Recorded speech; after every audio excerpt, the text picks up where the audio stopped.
Racist police officer arrests black man without knowing he is the mayor of the city, but when he reveals his identity, the officer is shocked. What happens when justice turns into injustice? In Lakeside, a small town marked by prejudice and racial divisions, this question echoes in the minds of its inhabitants. David Turner, the town's black mayor, has always dreamed of bringing equality and opportunities for all, but what he faces may be more than just a political challenge.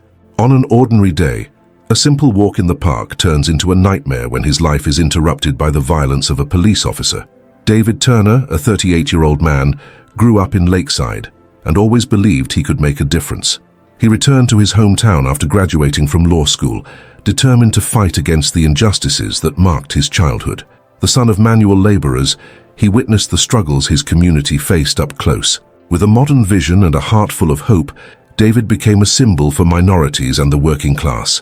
However, his position as mayor brought him not only respect, but also the weight of a legacy of racism that still permeates society.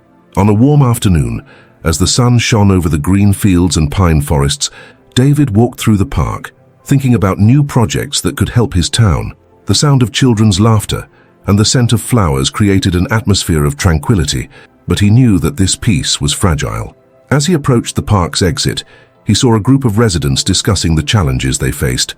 David felt motivated to take action, but what he did not expect was that his hopes would be quickly shattered. Sergeant Jack Reynolds, a 45-year-old police officer, was on patrol. He always believed that order should be maintained at any cost, and influenced by his prejudices, decided to approach David.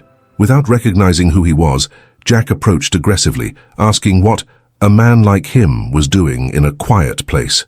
Confusion and discomfort quickly turned into tension when Jack arrested David, ignoring his explanations. Inside the police station, reality began to unfold cruelly. Jack, upon reviewing the documents, realized he had arrested the mayor of the town.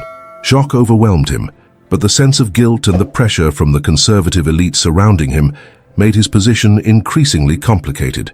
He found himself at a moral crossroads, unsure how to deal with the repercussions of his actions. David, on the other hand, faced an agonizing dilemma.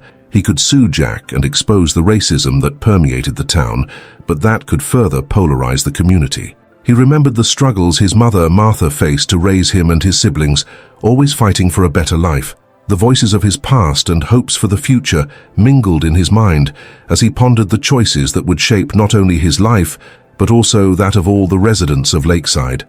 As the town prepared for a protest in front of the town hall, David and his friend Greg Harris, a white lawyer, discussed the possible consequences of their actions. The conversation was laden with tension, reflecting the deep social wounds that still existed. David knew that any mistake could be costly, but he also knew he could not remain silent. He remembered his mother's words, which always encouraged him to fight for justice, motivating him to make a decision. In this hostile environment, would David become a symbol of resistance or succumb to the pressure of the conservative elite? The narrative unfolded in an intense confrontation of morality and power, challenging David to face not only the prejudices of others, but also his own insecurities. The fight for justice in Lakeside was just beginning, and the future of the town depended on the choices he would make next. David Turner was now trapped in a cold room at the police station, the white walls reflecting the fluorescent light that seemed to heighten the tension of the moment. He felt his heart racing, not from the situation itself, but from the humiliation he was experiencing. The mayor, a man who had always fought for justice, now found himself as a victim of a system he was determined to change. Doubt began to grow within him. He wondered if he had the strength to face what was to come. Meanwhile, in the town, the climate was about to heat up. News of David's arrest spread quickly, and groups of residents began to gather in front of the town hall. Among them was Maria, a young activist who admired David and always considered him a leader.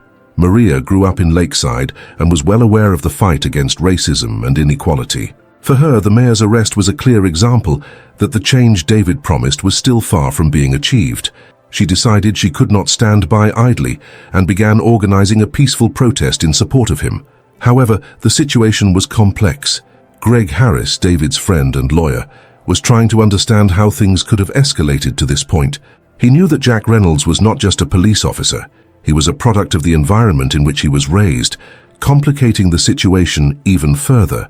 Greg was torn between supporting David and the need to confront the reality of the institutional racism permeating Jack's work.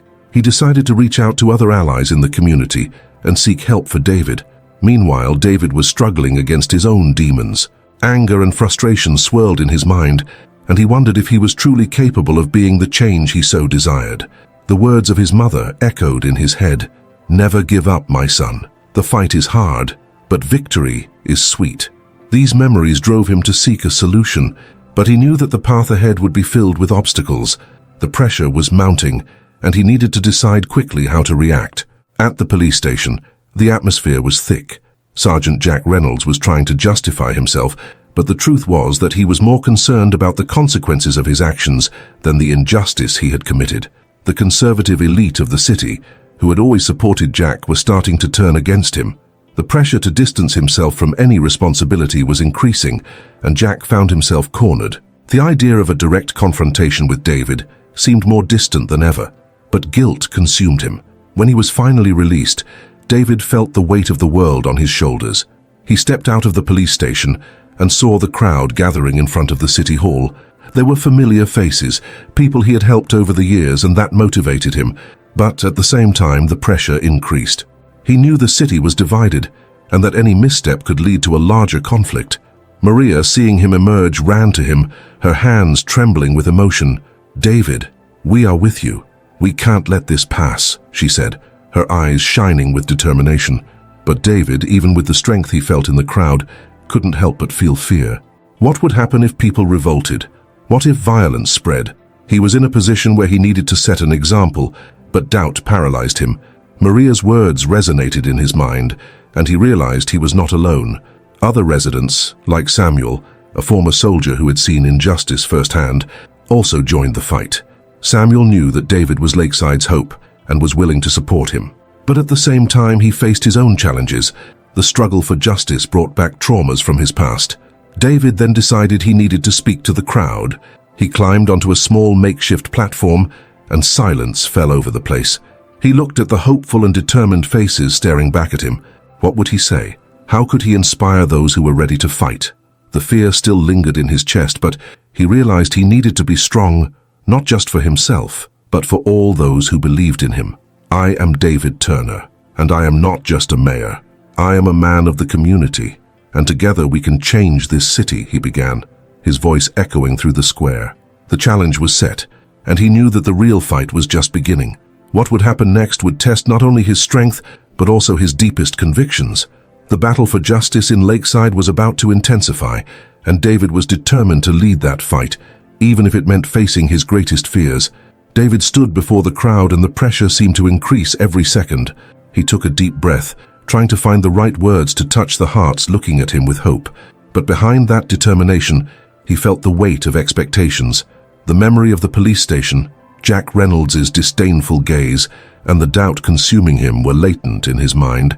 He knew he needed to be strong, but the truth was that fragility was there, hidden beneath the surface.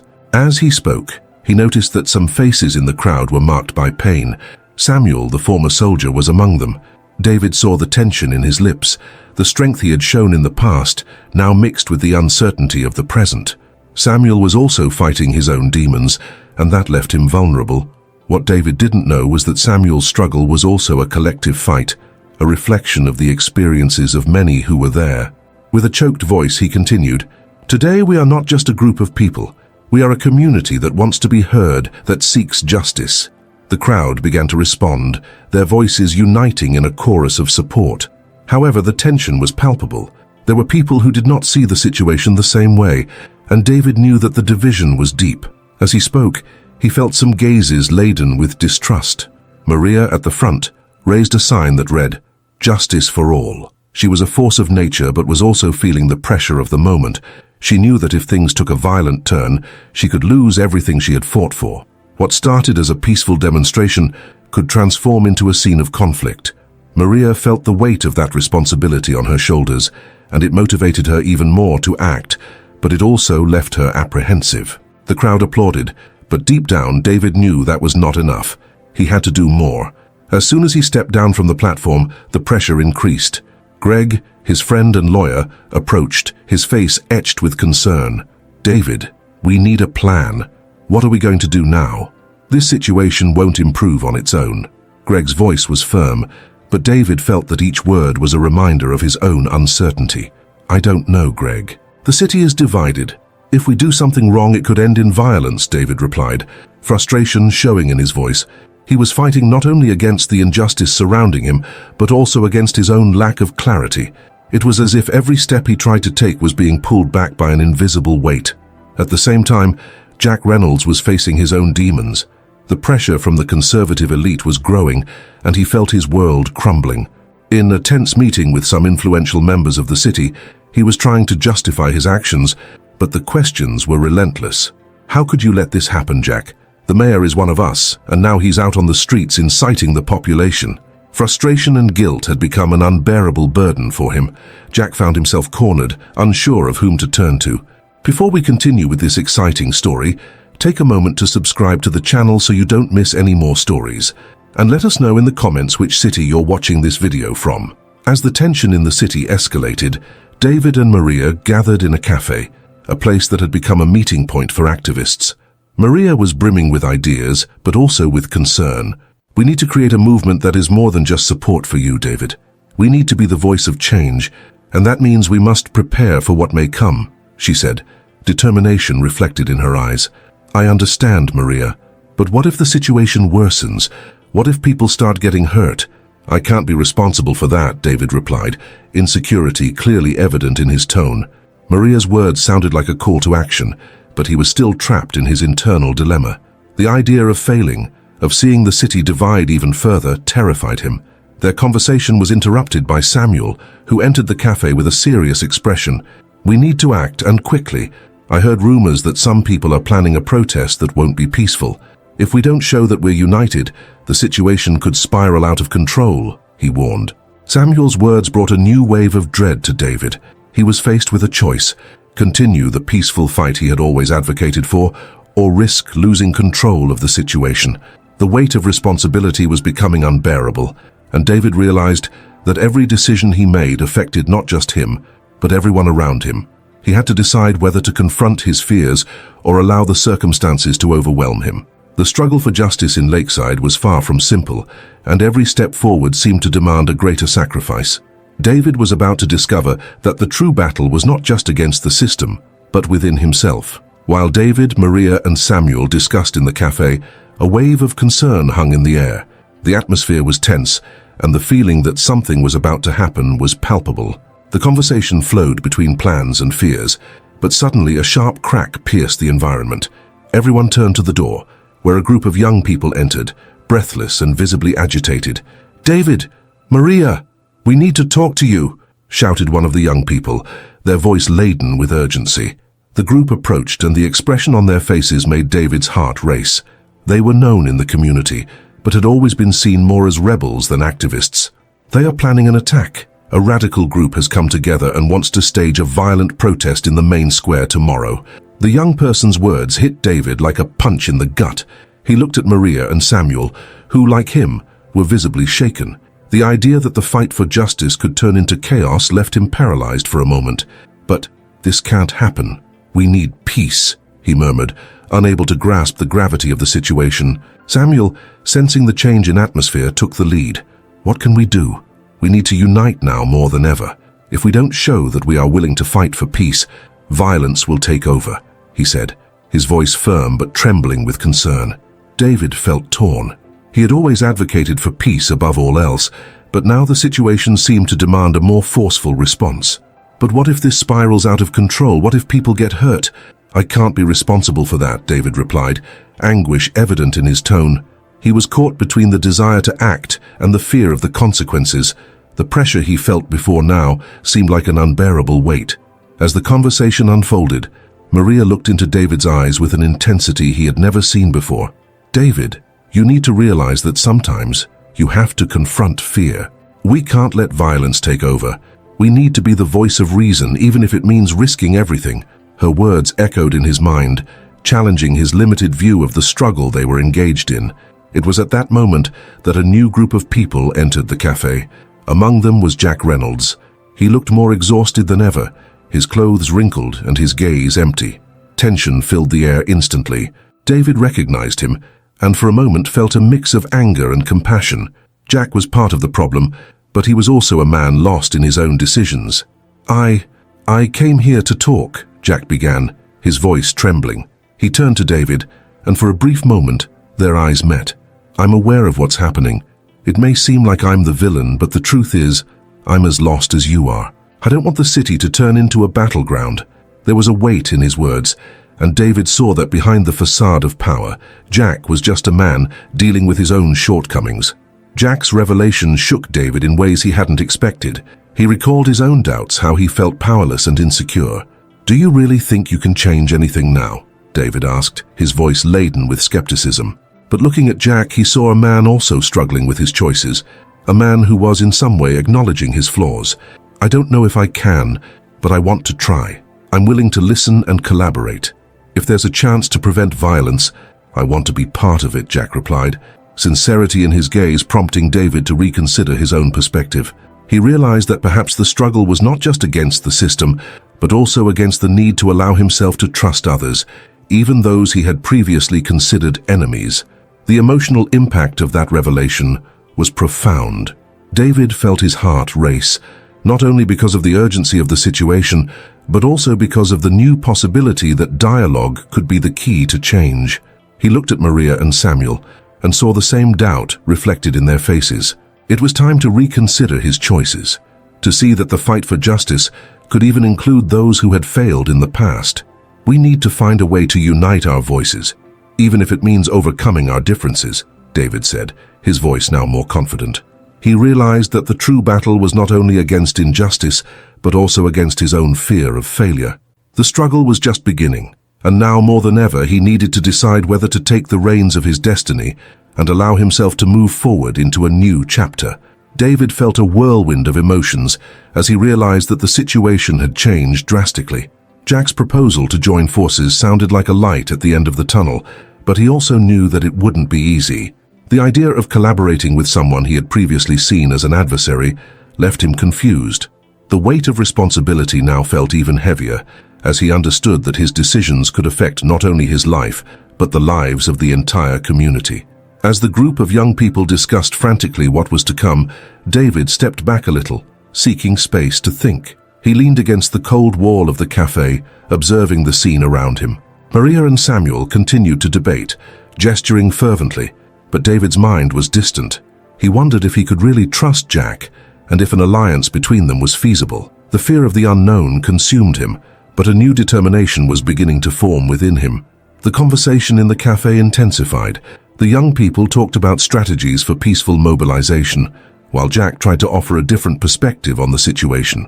"We need a plan that involves everyone, including those who are dissatisfied but do not want violence to take over," Jack said, his eyes burning with new hope. David listened, but his words echoed in his mind like a refrain, reminding him of the risks they were about to face.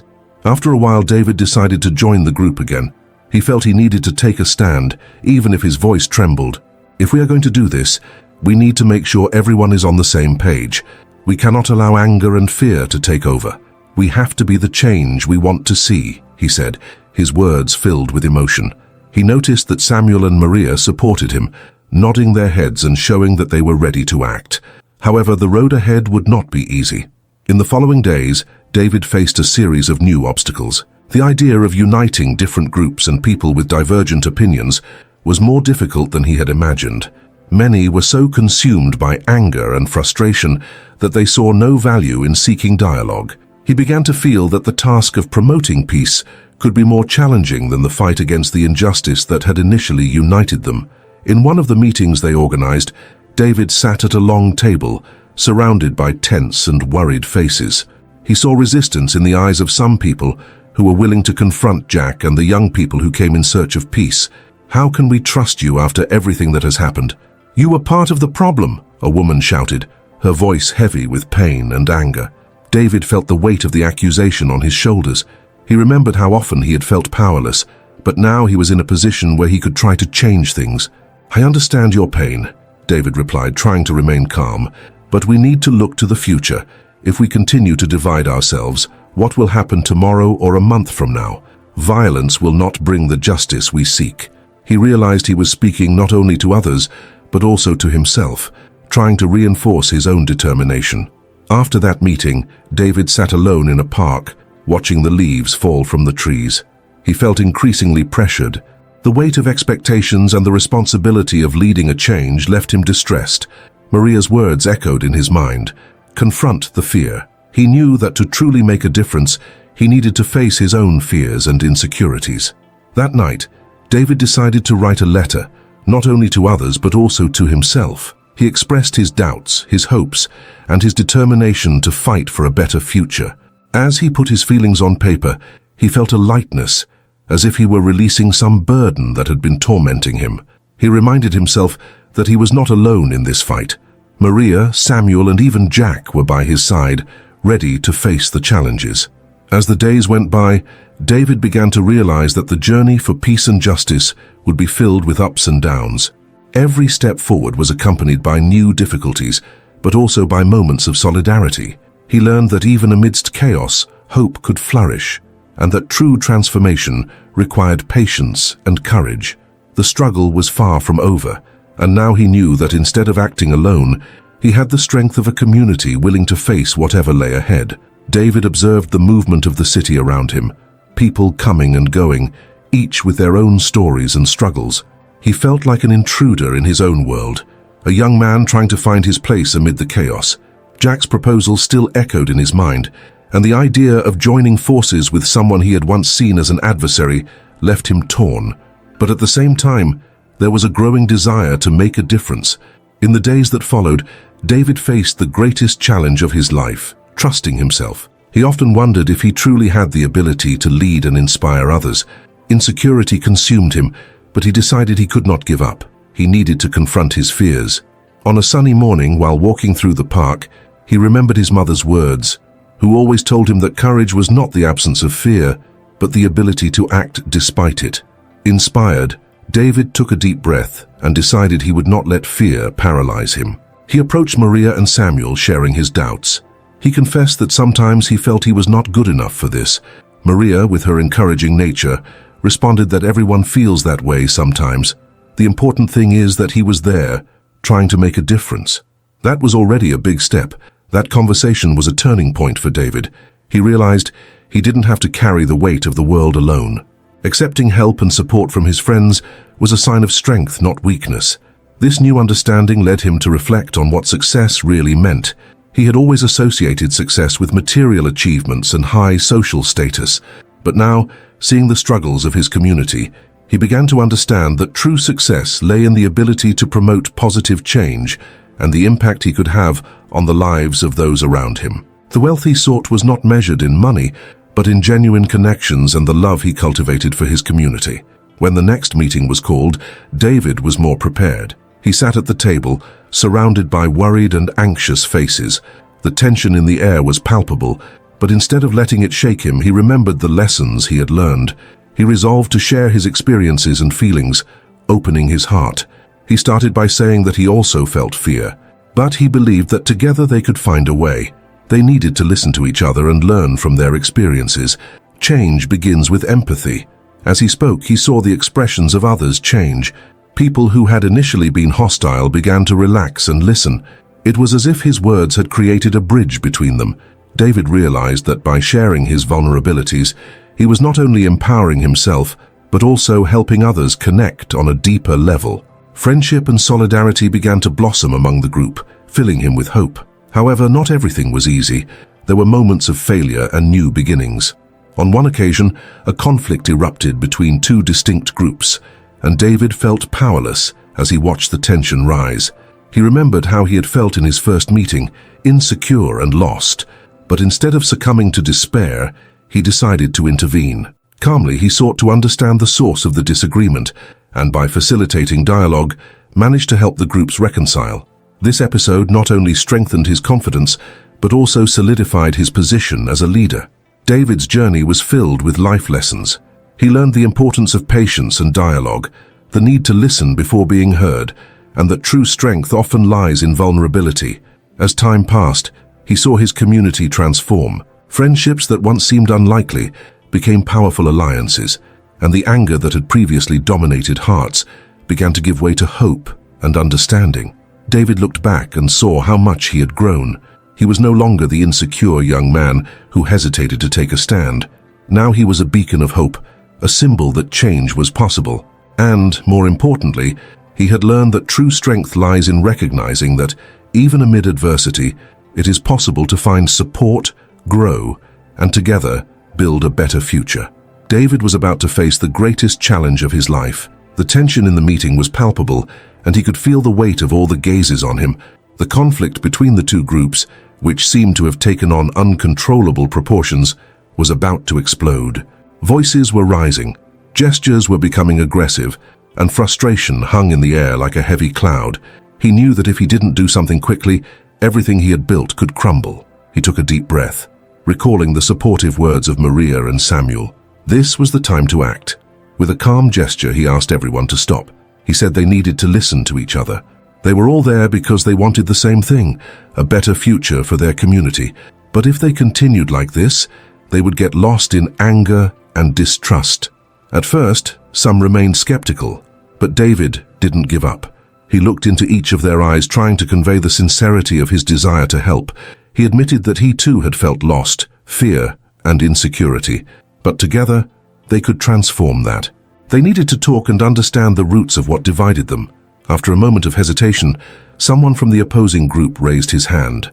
It was an elderly man who, despite his stern expression, had eyes full of wisdom. He said he had lost his son to violence, and ever since all he did was fight, but sometimes he felt like he was fighting against his own neighbors. He didn't want that anymore. The man's words resonated with everyone present, and a deep silence fell. David realized this was the moment he had been waiting for. He stated that this was exactly what he wanted to say. They were not there to fight among themselves, but to unite. We need to understand each other's pain. We need to build bridges, not walls. The tensions began to calm down. Other people started to share their fears and frustrations. A woman with tears in her eyes spoke about the difficulty of raising her children in a dangerous environment. Another man shared how the lack of opportunities had led him to make poor decisions. Gradually, the stories began to intertwine, forming a network of empathy that had previously seemed impossible. David realized he was at the center of something bigger. The voices that had once clashed were now joining together in a chorus of understanding. He was no longer an insecure young man. He was a leader, a facilitator of dialogues. Taking advantage of the growing energy, he suggested that everyone break into small groups to discuss how they could collaborate and find solutions. Let's create action plans together. No one here needs to fight alone. As the groups formed, David felt a wave of relief and hope.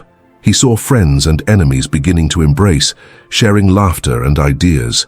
What had once been fertile ground for conflict was now transforming into a space of collaboration and friendship. He looked at Maria and Samuel, who smiled, proud of what they were witnessing. However, David's journey was not complete. He knew that while there was a new shared understanding, true change would require time and effort. It was necessary to turn those words into concrete and lasting actions. The idea of success that had previously pursued him was now clear. It was not about material achievements, but about building a united community where everyone felt heard and valued. As the meeting came to an end, the participants stood up, and a feeling of renewal lingered in the air. David felt he had taken a giant step. He had faced his fears, overcome his insecurities, and more importantly, helped others do the same. He looked around and saw faces that had once been strangers, now filled with hope and camaraderie.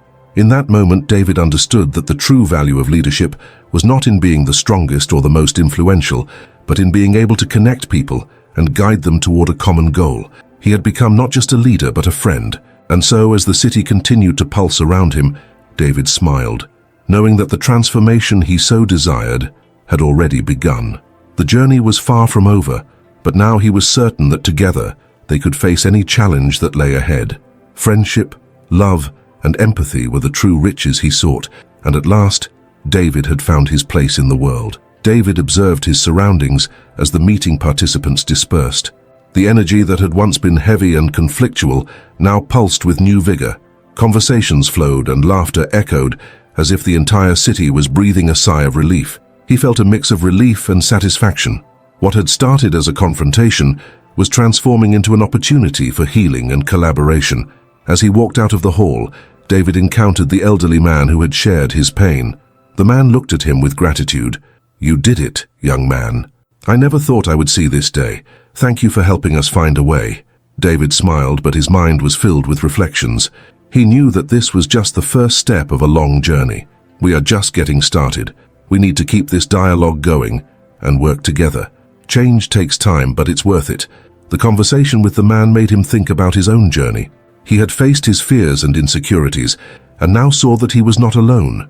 There were others willing to open up, share their stories, and build a more promising future. That experience had not only transformed him into a leader, but also helped him understand the power of empathy. The next day, David decided to organize a new meeting. He wanted that feeling of unity not to dissipate. Throughout the week, he sent messages to all the participants, encouraging them to come together again. The enthusiasm was palpable, and many committed to bringing ideas and proposals to improve the community. When the day of the new meeting arrived, David noticed that the hall was fuller than the last time. He saw familiar faces, but also new ones. That diversity filled him with hope. He took the stage, and as he looked at the audience, he felt immense pride. In just a few days, he had created a safe space where people could express themselves freely. "I am so happy to see all of you here again," he began, with a firm voice. "Today, we will discuss how we can turn our ideas into actions. Let's find concrete ways to support each other and our community." People began sharing their ideas. There were proposals for neighborhood safety task forces, training programs for youth, and even a community fair to promote local culture. Each suggestion was met with applause and enthusiasm. David realized that the seeds planted in the previous meeting were now blooming. During a break, Maria approached him. "I am so proud of you, David. What you did wasn't easy, but you managed to unite people. This is just the beginning."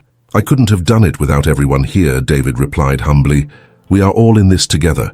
Each story we heard is a part of who we are as a community." As the meeting continued, David noticed a change in the atmosphere. People were listening to each other, respecting each other's opinions. There was a spirit of collaboration that had not existed before. He had never felt so connected to his community. The conversations that were once filled with distrust were now brimming with hope and determination. In the following days, David witnessed the consequences of his decisions in action. Initiatives began to come to life. Groups of young people gathered to discuss safety, and adults organized to create job opportunities. He received messages of support and gratitude from people who had previously been on opposite sides of the conflict. On a sunny afternoon, while walking through the park, David encountered the elderly man and the woman he had spoken to about their difficulties. They were chatting and laughing with other community members. A feeling of joy washed over him. He approached and joined the conversation. "Look at us," said the man, smiling. "I never thought I could be here talking to people I once thought were enemies. It's amazing what we can do when we open ourselves up to dialogue," the woman added, with a sparkle in her eyes. "We are all learning together." In that moment, David realized that his life had changed forever. He had found his purpose, and so had the community. The journey of transformation was not just about resolving conflicts, but about creating bonds, understanding, and respecting differences. He knew new challenges would arise, but now he felt ready to face them. After all, together, they were stronger. As David observed the scene before him, a deep sense of satisfaction enveloped him. The park was vibrant, filled with laughter and animated conversations. He knew that what had begun as a conflict had transformed into something beautiful and powerful. People were united, sharing their stories and experiences, and empathy had become the guiding thread of this new reality. He recalled the day he felt lost, unsure of how he could make a difference. But now, looking at the impact his actions had caused, he realized that true transformation lay in the small steps everyone had taken together. David had become a symbol of hope and leadership, but above all, a friend. Over time, the initiatives that emerged from the meetings began to thrive. Neighborhood safety became a community project where people took turns on patrols and supported one another. Youth programs offered opportunities that had once seemed unreachable. The community fair not only promoted local culture, but also helped strengthen ties among residents. David noticed that everyone was more engaged and happier, and this filled him with pride. However, not everything was perfect. Amid this transfo, A group that felt threatened by the changes began to spread distrust and discontent. David remained unfazed. He knew there might be resistance, but he was determined to face any challenge. He was ready to defend his community and the new path they had chosen together. One night, while walking through the park, David came across those who opposed his initiatives. Instead of backing down, he chose to approach them with empathy. "I understand that you may be concerned. Let's talk," he said in a calm tone. The discussion, initially tense, slowly took a different direction. Over time, David managed to show them that change did not mean loss, but rather an opportunity for growth for everyone. The confrontation transformed into a dialogue, and gradually the resistance dissipated. He sought neither revenge nor retribution, but mutual understanding. What began as a defensive act became an opportunity for reconciliation. David realized that true strength lay in unity. As the months passed, David reflected on his journey. He had overcome his fears and insecurities, and now he was surrounded by a vibrant and united community. He learned that true success was not just about achieving goals, but about the impact actions could have on people's lives. Looking at the smiling faces around him, David felt a wave of gratitude. He had friends who were once strangers and had built bonds that transcended differences. That experience transformed him, showing him that the power of empathy and conversation was stronger than any dispute. David invited everyone to reflect on their own journeys. He knew that change was possible, but it began within each of us. Let's continue to build. Share your stories, your ideas. Together we can do more. He concluded with a call to action. If you also believe that empathy can transform, like and share your experience. Your voice matters. Let's grow together. The message resonated, and David felt that the flame of change was lit, ready to illuminate even more paths. He knew that the journey was just beginning, but together they were prepared to face whatever came their way. We have reached the end of this moving story. If you enjoyed it and want to see more such accounts, don't forget to subscribe to the channel and activate the notification bell. Right now there's a playlist of videos on your screen. If you want to keep watching these touching stories, just click on it and you'll be watching in no time. And now, tell us in the comments which city you are watching from, and leave your like to support our work. Now a sincere question. Do you agree with what happened in the story? We want to know your opinion. Until the next video.